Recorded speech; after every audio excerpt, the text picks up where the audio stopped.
Bonjour tout le monde, j'espère que vous allez bien. Bienvenue dans cette nouvelle vidéo du calendrier de l'Avent de cette année. Donc c'est le nouveau mini vlogmas.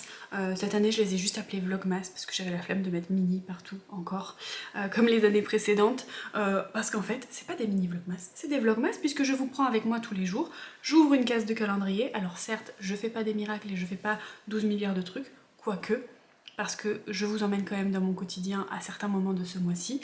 Enfin, c'est prévu, du moins. Déjà aujourd'hui, puisque aujourd'hui, c'est... Enfin, ce soir, entre ce soir et demain, c'est la pleine lune. Normalement, c'est demain à minuit et quelques, mais quoi qu'il en soit, les énergies sont déjà bien présentes. Moi, je les ressens déjà bien, vraiment bien. Parce que c'est une pleine lune qui va venir faire du nettoyage. Libérer de tout ce qu'il n'y a plus besoin là, qui va venir créer parfois même du conflit, qui va venir voilà, nous embêter, nous titiller un petit peu.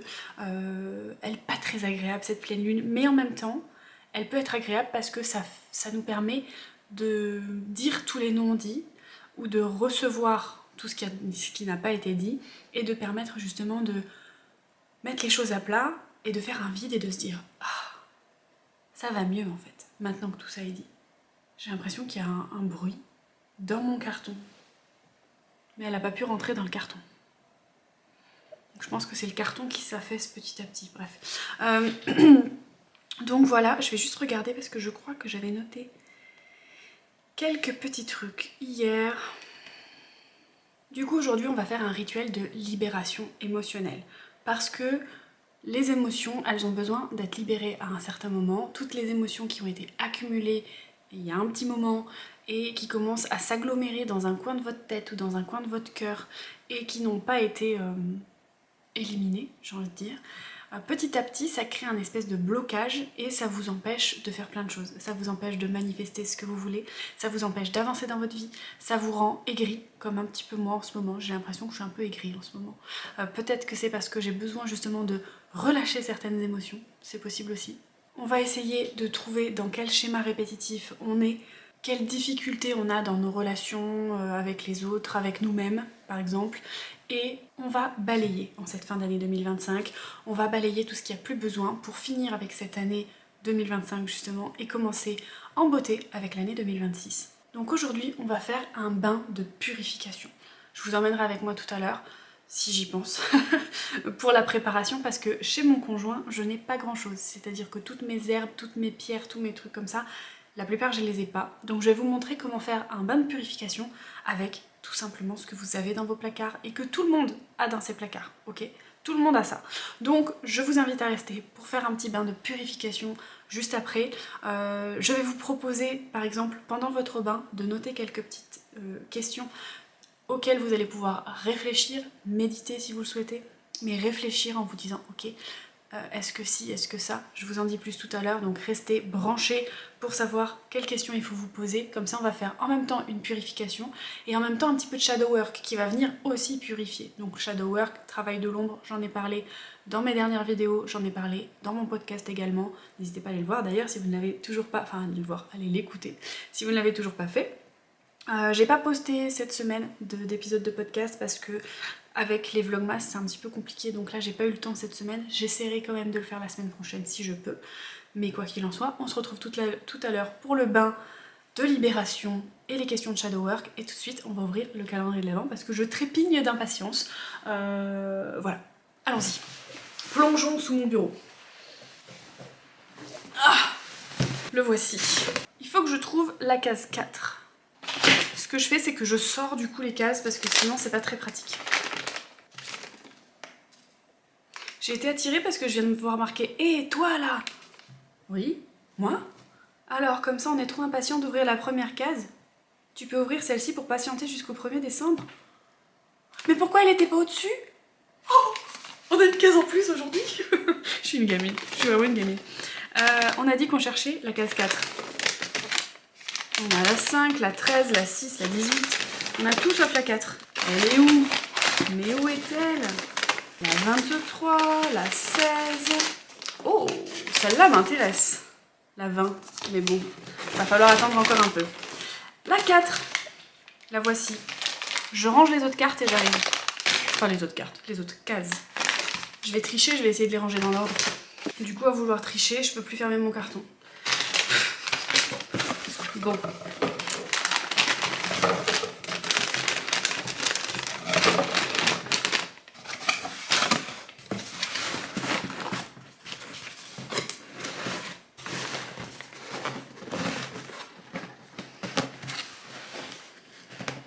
Voilà.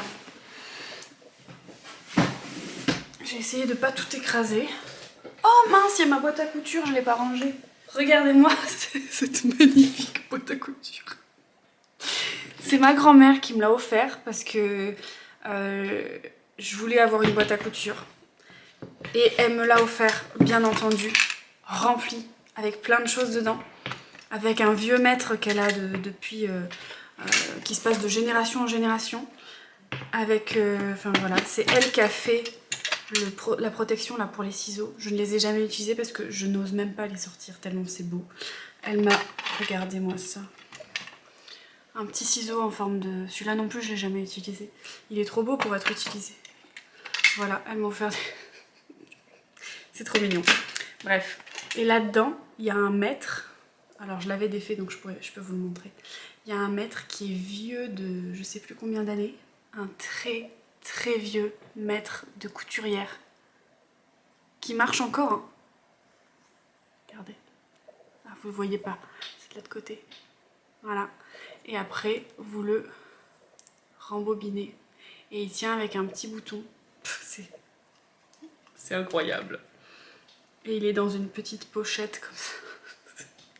Ma grand-mère est géniale. Voilà. C'était la petite interlude de couture parce que ce matin, j'ai dû coudre... Enfin, j'ai dû coudre déjà hier et ce matin parce qu'on a les sacs d'école des enfants qui se sont abîmés. Donc il y en a un, la fermeture éclair était partie, donc j'ai décousu, j'ai remis la fermeture et j'ai recousu. Et il y en a un, il y avait une oreille, il a un sac Stitch, il y avait une oreille qui était défaite, donc du coup je les remets, je les remette. Défaite, donc je les remette. Voilà, donc je l'ai remise. Voilà, c'était pour la petite interlude de couture. Du coup, qu'est-ce que j'ouvre? La case 4 ou la case étoile là? Je vais ouvrir la case 4 déjà. Ouh. Alors, il y a plusieurs choses. Déjà, il y a ça. Huile Quadrivium Carrefour, qualité premium. Avec des choses à l'intérieur. Brume Audacia, confiance. C'est très beau, j'aime beaucoup les packaging. On va voir ce que ça dit au niveau du QR code. Huile et brume. Ces outils sont conçus pour orienter et amplifier ton énergie dans les moments de transition ou d'affirmation personnelle. Ils te permettent de naviguer avec clarté et force dans les situations où la décision, la présence et la confiance sont essentielles. L'huile Carrefour agit sur les carrefours, qu'ils soient physiques, symboliques ou spirituels. Elle ouvre les chemins, dissipe les blocages et attire les opportunités vers la direction la plus juste. Utilisée lors des périodes de transition ou de choix importants, elle éclaire la route et harmonise les énergies de passage. Quelques gouttes sur un talisman, un objet rituel ou un symbole associé à une décision suffisent à concentrer l'intention et renforcer la clarté intérieure. Elle peut également être déposée sur l'autel ou au centre d'un rituel, créant un point de focalisation pour la volonté et l'orientation. Dans les pratiques spirituelles, l'huile Carrefour sert à invoquer les divinités ou les esprits gardiens des chemins, afin qu'ils guident, protègent et ouvrent les voies. Elle agit comme un canal d'harmonisation entre les plans et un soutien subtil pour les décisions importantes. Ça c'est pas mal, c'est vraiment pas mal. Brume Confiance, elle agit sur ton corps et ton esprit pour renforcer ton assurance et ton aisance. Vaporisée autour de toi ou sur ton espace de travail, elle t'aide à t'affirmer et à rayonner tout en maintenant un lien avec ton intention et les énergies environnantes. Elle peut être utilisée avant une rencontre, une présentation ou tout rituel, où présence et clarté sont nécessaires. En les employant ensemble, l'huile Carrefour et la brume Confiance te permettent de créer un rituel complet pour affirmer ta volonté et ta présence dans le monde. L'une clarifie et ouvre la voie, l'autre stabilise et amplifie ta force intérieure. La répétition de leurs usages renforce ton alignement énergétique et la connexion avec les flux subtils qui guident tes choix et tes actions. Et ben, je suis très contente et je trouve le packaging très beau. J'aime beaucoup les étiquettes. Beaucoup. Et écoutez, si on vient de voir le et toi là, c'est que c'était aujourd'hui qu'il fallait l'ouvrir et pas avant. Donc allons-y. Je trouve ça vraiment trop bien qu'ils proposent un numéro bonus. Qu'est-ce que c'est? Serpentine. Oh, je crois que je sais ce que c'est. C'est un truc qui tient l'ensemble. Oh, j'en voulais trop un. J'en voulais trop un, mais j'en cherchais un joli, je trouvais pas. Ils étaient tous moches. Et celui-là, je crois qu'il est en forme de serpent. Oh my goodness. C'est un serpent. C'est un petit serpent. L'année du serpent, symbole de transformation, symbole voilà, de nouveau soi. Mais c'est génial. Ah, je suis trop contente. Parce que il faut savoir que chez mon chéri, je n'ai pas de truc pour tenir l'encens. Normalement, j'en ai un chez moi, mais je sais pas où il est. Mais normalement, j'en ai un chez moi, mais chez mon chéri, j'en ai pas. Et du coup, en fait, j'utilise un petit bol dans lequel je mets du gros sel et que je plante mes bâtons d'encens dedans. Parce que j'ai pas le choix, en fait. Et du coup, je me dis qu'à force, ça va me faire du sel de protection. Du sel noir. Mais je suis trop contente. Un petit serpent. Ah, je suis trop contente. Je vais l'utiliser tout à l'heure, vous pouvez en être sûr. Et vous savez quoi, je le mettrai peut-être à côté de mon bain. Je suis trop contente. Je suis trop contente. Bref, vous allez mettre votre bain à couler. Pour ce bain de purification, la chose la plus importante qu'il vous faudra et que tout le monde a dans ses placards, c'est du sel. Que ce soit du gros sel, que ce soit du sel fin de table, peu importe, il vous faut du sel. Si vous avez du gros sel, c'est mieux. Si vous avez du sel d'Epsom, c'est encore mieux. Mais quoi qu'il en soit, mettez un petit peu de sel dans votre bain. C'est ça qui va vous aider à vous purifier. Vous pouvez également ajouter de l'huile, pas beaucoup, quelques gouttes. Si vous avez une huile faite exprès, une huile essentielle par exemple, ou ce genre de choses, vous pouvez. Vous pouvez ajouter de l'huile même alimentaire, comme un petit peu d'huile d'olive ou d'huile de colza, c'est possible. Ça va aider à faire glisser un petit peu toutes les émotions dans votre bain. N'en mettez pas 3 tonnes parce que vous allez ressortir comme une friteuse. Hein. Vous pouvez également ajouter une petite cuillère de vinaigre. Alors, pareil, une seule, parce que sinon vous allez sentir la vinaigrette. Une seule. Si vous avez quelques herbes de cuisine, des feuilles de laurier ou du laurier, peu importe, en petites, vous savez, dans les petites fioles, j'ai envie de dire, vous pouvez en mettre dans votre bain. Le mieux, c'est quand même de les mettre dans un sachet de thé, dans un truc qui puisse permettre d'infuser dans votre bain sans que il y en ait partout, parce que sinon vous allez en retrouver un peu partout sur votre corps, ça va être désagréable. C'est juste pour que ça infuse un peu à la manière d'une infusion ou d'un thé. Si vous avez rien pour les mettre dedans, prenez une chaussette.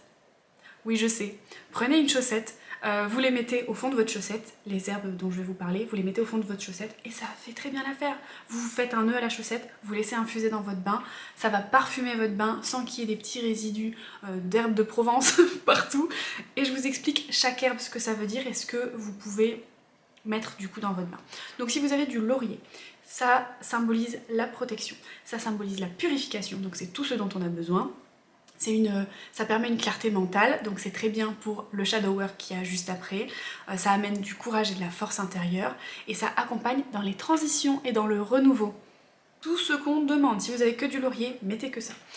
Pour le laurier, on l'utilise pour faire tomber les charges émotionnelles stagnantes et clarifier les pensées. Il est souvent associé à la libération des peurs ou des blocages. Ensuite, vous pouvez mettre le romarin, pareil, ça purifie très bien, ça nettoie les mémoires émotionnelles, donc c'est parfait. Ça amène vitalité, énergie, élan, c'est un peu plus revigorant, j'ai envie de dire, et ça protège également le corps et le foyer quand vous l'utilisez pour purifier votre foyer, mais là du coup le corps. Le romarin est considéré un peu comme un balai énergétique, il aide symboliquement à enlever les tensions, la fatigue lourde et la confusion mentale. Et puis ça renforce également votre volonté. Donc si jamais vous avez des choses à faire, etc., ça renforce la volonté et la détermination. Ensuite, vous avez le thym qui permet une purification un peu plus douce, qui permet aussi d'amener courage et affirmation avec une force morale un peu plus développée, et la clarté comme le laurier. Donc ça peut être pas mal, et en plus de ça, ça apporte stabilité et ancrage. Autrefois, le thym était aussi utilisé dans les bains pour fortifier le cœur symboliquement. Il aide à retrouver une forme de détermination et à apaiser les émotions diffuses. J'ai un problème avec mes cheveux. Ils sont grassous, faut que j'aille les laver, c'est une catastrophe. J'essaye de traîner en fait pour les laver avec du shampoing sec. Parce que, ouais, mais mon shampoing juste là, je vous en ai parlé dans une de mes dernières vidéos, je suis pas très convaincue.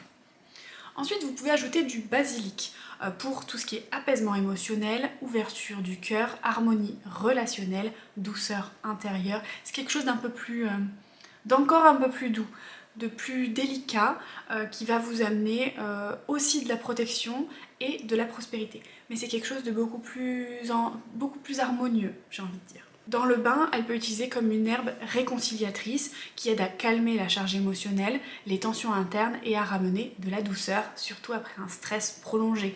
Si vous avez eu une année de stress, n'hésitez pas à utiliser du basilic. Si vous voulez combiner ces herbes et ne pas tout mettre, pour une purification vraiment en profondeur, vous pouvez utiliser romarin et laurier.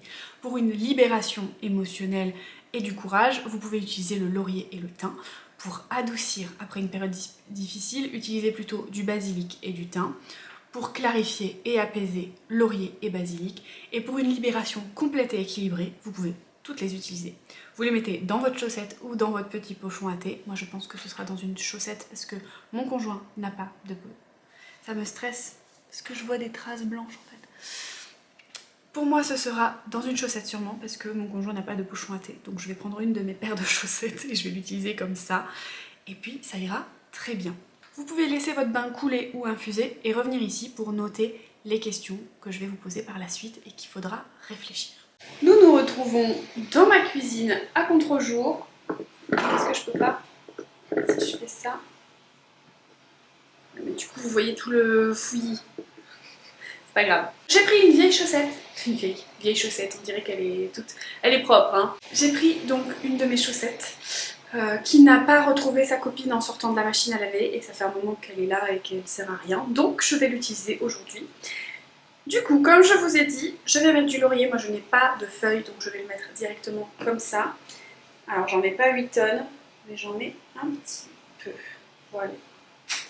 J'ai mis 3 petites pincées, j'ai envie de dire, de chaque. Un peu de thym dans la chaussette. Voilà. Juste un petit peu, hein. Sinon vous allez sentir la salade. Donc j'ai mis un peu de chaque, du romarin, du laurier, du basilic et du thym. Et puis je vais les mettre à infuser dans mon bain. Et le sel, par contre, le gros sel, je vais le mettre directement dans le bain. Mon bain est en train de couler, j'ai de la mousse qui est en train de se répandre un peu partout. Et je vais vous montrer du coup. J'ai mis mon petit serpent avec mon petit encens. Donc celui-là, c'est le Ruby Fraîcheur que j'avais acheté chez Cultura, si jamais ça vous intéresse. Je vais l'allumer, donc vous voyez, en fait, comme je le mettais directement dans le sel comme ça, il y a des petits morceaux du coup qui se consumaient pas. Donc c'est pas grave, je le referai se consumer après. Mais quoi qu'il en soit, je vais l'allumer. Et voilà. J'ai d'ailleurs trouvé ça très drôle qu'il s'appelle Ruby, parce que j'ai un de mes chats qui s'appelle Ruby. Voilà, pour la petite histoire. Du coup, ma chaussette, donc elle est avec les petits trucs là-dedans, dans la pointe. Et comme je n'ai rien pour l'attacher, je vais utiliser un élastique, tout simplement, à moi. Hop, et je vais la laisser infuser dans le bain. Et je vois déjà que ça se diffuse. Je vais la laisser dans mon bain, ma petite chaussette. Et puis voilà, je vais mettre un petit peu de l'huile Carrefour, quelques gouttes. Bien sûr, c'est important de toujours mettre des intentions quand vous utilisez des choses comme ça, de toujours penser en mettant l'huile aux intentions que vous voulez mettre dans votre bain.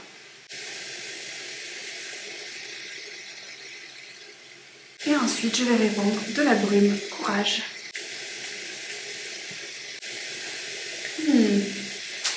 Ça sent bon tout ça. Et je vais ajouter un petit peu de sel qui va se dissoudre petit à petit dans l'eau. Vous pouvez bien entendu ajouter une bougie, ajouter comme moi de l'encens ou autre. Il y a mon petit serpent qui se consume. Ah, j'adore, je suis trop contente. suis vraiment trop contente. Vous êtes penchés, mais c'est pas grave. J'ai ma petite chaussette qui sent d'ici. Donc même si j'ai mis le pchit et tout, je le sens d'ici. Donc vraiment, n'en mettez pas beaucoup. Parce que sinon, vous allez sentir la salade. Donc vous allez être assaisonné et votre conjoint pourra vous manger. Voilà, toute crue, comme ça. Bon, sur ce, on va laisser notre bain couler et infuser et on se retrouve tout de suite pour savoir quelles questions vous allez me poser pendant votre bain ou après votre bain si vous avez vraiment envie d'un moment détente dans votre bain sans penser à rien. Mais quoi qu'il en soit, je vous en parle tout de suite pour le rituel complet. Déjà, première chose, une fois que vous serez dans votre bain, vous allez faire un ancrage. Vous allez revenir au moment présent, prendre le temps de profiter. Même si vous prenez 5-10 minutes juste à ne penser à rien, à juste vous poser et mettre un petit peu à plat votre esprit, c'est bien.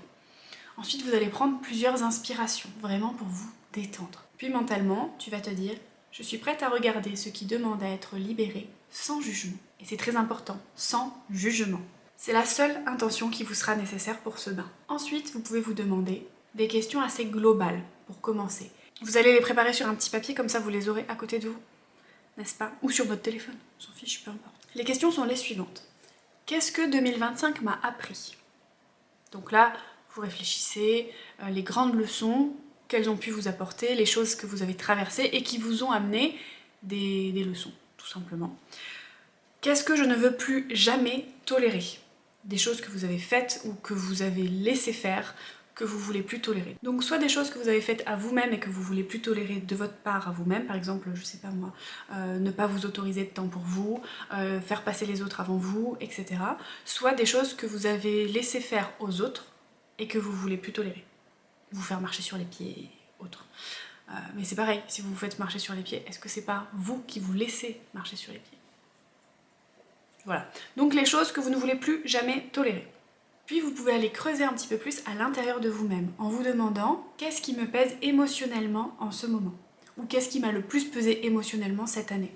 Vous pouvez faire une phrase, une liste, vous pouvez juste y réfléchir dans votre tête, c'est vous qui voyez. Moi je pense que je le ferai soit après mon bain, parce que vous pouvez aussi le faire après, mais vous pouvez y réfléchir pendant et ensuite revenir pour le noter. Moi j'aime bien le noter, je vous expliquerai pourquoi ensuite, mais soit vous notez dans votre bain, soit vous notez après votre bain, soit vous le faites après votre bain, c'est vous qui voyez. Moi je vais y réfléchir pendant mon bain et peut-être noter en même temps, je verrai. Vous pouvez même le noter sur votre téléphone, on s'en fiche, c'est pas important d'avoir une feuille au début, il faudra juste le recopier sur une feuille après, je vous explique pourquoi. Donc qu'est-ce qui me pèse le plus émotionnellement? Ça je l'ai dit. Quelle émotion j'évite le plus ces derniers temps ou quelle émotion j'ai le plus évité cette année? Est-ce que c'est la colère? Est-ce que c'est la culpabilité? Est-ce que c'est la honte? Est-ce que c'est la tristesse? Est-ce que c'est la peur? Peu importe. Allez creuser sur quelle émotion, à chaque fois que vous la ressentez, vous vous dites non, non, non, je veux pas la ressentir. Parce que toutes les émotions sont bonnes à ressentir et il faut toutes qu'elles nous traversent. C'est très important. Ensuite, lié à cette émotion, où est-ce que je ressens cette émotion dans mon corps? Voilà. Est-ce que c'est dans le ventre? Est-ce que c'est dans la poitrine? Est-ce que c'est dans la gorge? Est-ce que c'est dans le cœur? Est-ce que c'est dans la mâchoire? Est-ce que... Voilà. Concentrez-vous sur l'émotion quand vous pensez à cette émotion. Par exemple, je sais pas moi, la peur, la peur, la peur. Où est-ce que vous le ressentez dans votre corps? Ensuite, on va aller chercher l'origine. Quel besoin non satisfait se cache derrière cette émotion? Est-ce que c'est le besoin d'être entendu, le besoin de stabilité, le besoin de repos, le besoin de respect, le besoin d'amour? On cherche le besoin, la cause originelle.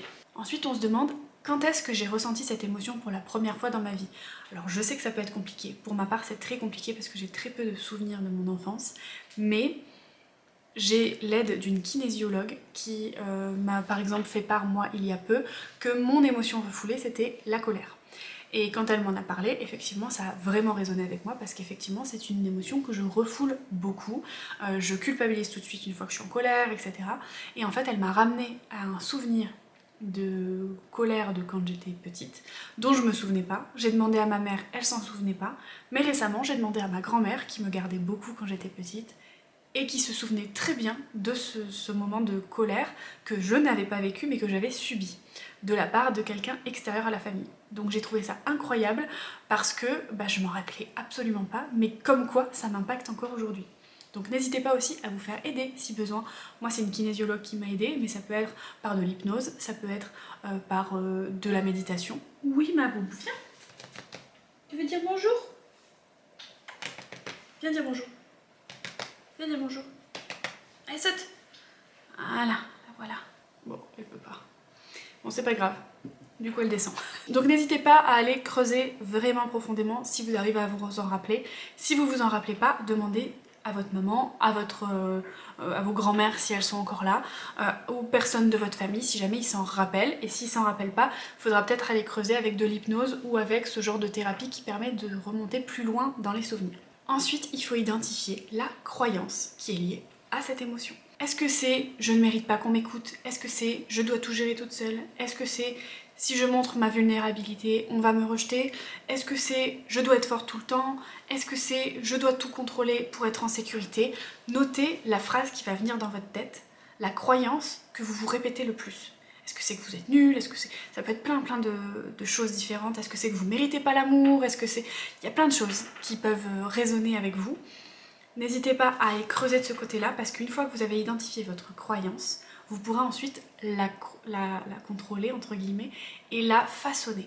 N'hésitez pas à aller voir mes vidéos, n'hésitez pas à aller voir mon podcast où j'aborde un petit peu ces thèmes-là déjà dans mes premiers épisodes.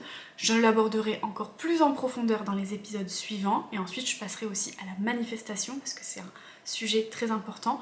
Je ferai des épisodes sur la manifestation, sur les croyances limitantes, mais n'hésitez pas déjà à voir à quelle croyance c'est lié parce qu'une fois que vous avez identifié cette croyance, c'est là que ça va se débloquer pour vous parce que vous allez du coup l'identifier dans votre quotidien. C'est-à-dire que dès que cette croyance elle va arriver, vous allez dire « Ah, c'est une croyance limitante, c'est la croyance que j'ai, ma peur vient de cette croyance ou ma faiblesse vient de cette croyance. » Et vous savez qu'elle est là, vous l'avez identifiée. Donc en fait, vous vous rendez compte que c'est pas réellement vous. C'est parce qu'il s'est passé quelque chose dans votre vie que c'est devenu vous. Vous voyez ce que je veux dire? Et rien que ça, vous allez prendre du recul sur les situations et ça va vous aider en fait. Et ensuite, vous pourrez shifter cette croyance limitante en croyance qu'on appelle aidante, c'est-à-dire « je ne mérite pas qu'on m'écoute », vous le transformez en « si, je mérite qu'on m'écoute, ma voix a de l'importance, je suis écoutée avec attention ». Voilà, et vous vous répétez des affirmations positives pour contrebalancer. Moi, ça m'arrive très souvent d'avoir une croyance limitante qui arrive dans mon esprit, de l'identifier et de dire « ok, non », et de faire des affirmations positives pour inverser la tendance. Vous voyez? Donc là, identifier ces croyances, ça va vous permettre après d'être plus éveillé dans votre vie et de pouvoir avoir plus de recul sur les situations et de pouvoir changer vos croyances petit à petit. Alors c'est de la marteau-thérapie, hein. Il va falloir répéter, répéter, répéter, parce que tant que votre cerveau il est en boucle sur cette croyance-là, il va falloir que vous le contrecarriez. Et que vous le contrecarriez, c'est comme à un enfant. Non, il faut pas faire ça, il faut faire ça. Et qu'on remplace les choses négatives par des choses positives, etc. Vous voyez ce que je veux dire? Ceux qui ont des enfants vont comprendre. Alors moi j'ai pas d'enfants, mais j'ai un peu des enfants quand même, puisque mon conjoint en a, mais vous avez compris. Ensuite, vous pouvez passer à une phase de libération. Donc vous pouvez vous dire, quelle vérité... Ah ben voilà, je l'avais déjà noté, mais je vous l'ai dit en parallèle, quelle vérité plus juste puis-je poser à la place? Je l'avais noté de manière plus jolie. Donc par exemple, c'est des formules courtes qu'il faut mettre comme « j'ai le droit d'être soutenu »,« je mérite d'être entendu »,« je peux avancer à mon rythme »,« j'ai le droit d'être imparfaite », etc., etc. Vous pouvez vous la répéter en boucle, vous pouvez vous la répéter uniquement quand la croyance arrive, vous pouvez la noter sur un papier et l'afficher sur votre miroir ou que sais-je, mais vraiment pensez-y, la mettre en fond d'écran aussi, c'est possible, pour vous rappeler quand vous la lisez et vraiment intérioriser. Pareil, quand vous vous répétez cette phrase, ressentez le bien-être que ça vous fait. C'est très important d'associer les émotions à vos paroles, parce que les paroles seules, si vous dites « oui, je mérite ça », et que vous y pensez pas, que vous ressentez pas ce que ça fait de mériter ce truc, ça marchera pas. Il faut que vous associez les émotions. Sur toutes les choses que vous avez vues, dont vous voulez vous débarrasser, vous faites soit une liste complète, soit vous prenez la chose la plus importante, celle qui vous dérange le plus et celle qui engendre le plus de négatif dans votre vie, et vous la notez sur un papier. Vous notez « je laisse derrière moi la croyance de X »,« je laisse derrière moi le fait de Y ». Vous notez ça sur un papier, ou alors vous notez, vous faites une liste. Je laisse derrière moi ça. Je me débarrasse de tata, etc. etc. Vous listez. Et ensuite, l'acte symbolique, ça va être de déchirer la feuille, froisser la feuille, brûler la feuille, ce que vous voulez, vous en débarrasser. Et énergétiquement, quand vous vous en débarrassez, imaginez que cette émotion, cette croyance, cette chose sort de vous, elle est dans cette feuille, et que vous vous en débarrassez. Vous pouvez la mettre dans les toilettes, vous faites ce que vous voulez, faites ce que vous voulez avec, mais vraiment, vous avez cette énergie de « je me débarrasse de ça, je n'en ai plus besoin ». Et quand vous êtes dans votre bain, vous pouvez également, en plus, imaginer que ces croyances, que ces choses négatives, elles transparaissent de vous et elles vont dans votre bain. Comme si le bain se colorait avec toutes vos émotions négatives. Donc soit il se colore en noir, soit il se colore en violet, il se colore en ce que vous voulez. Mais vous imaginez vraiment toute cette chose partir de vous. Et ensuite, vous vous rincez à la douche, par exemple. Et vous imaginez toutes ces choses couler sur vous et s'en aller. Et descendre comme ça dans le siphon et repartir à la terre. Si vous n'avez pas de bain, je le précise à la fin, j'aurais peut-être dû le préciser au début, la chaussette dont je vous ai parlé, vous pouvez l'accrocher à votre pommeau. Alors, voilà, vous l'humidifiez, vous l'accrochez à votre pommeau, ou vous le mettez à côté de votre tête, je sais pas moi, si vous avez un petit truc, vous le posez dessus devant vous, parce que souvent il y a des petites barres là pour poser, ou alors vous le posez à vos pieds pour que l'eau tombe dessus, et ça va se diffuser. Ça va se diffuser, ça va sentir, donc vous inquiétez pas, vous pouvez le faire aussi. Vous pouvez aussi le prendre, le mettre sous le pommeau pour que ça se gorge d'eau et frotter un peu vos mains dessus et les passer sur vous, si vous avez envie.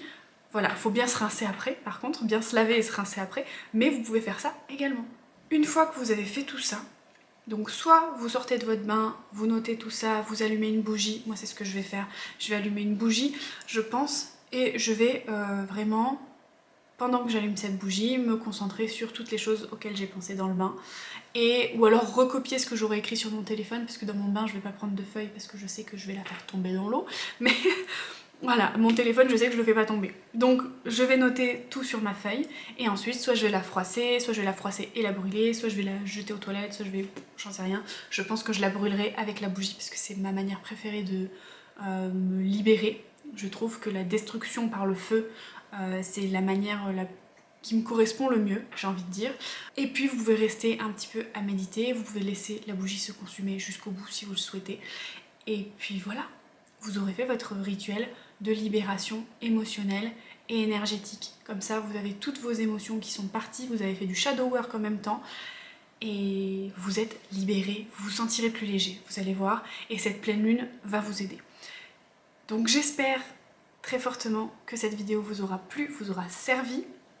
Quoi qu'il en soit, on se retrouve demain pour la prochaine. Je vous fais des bisous et je vous dis à demain. Ciao.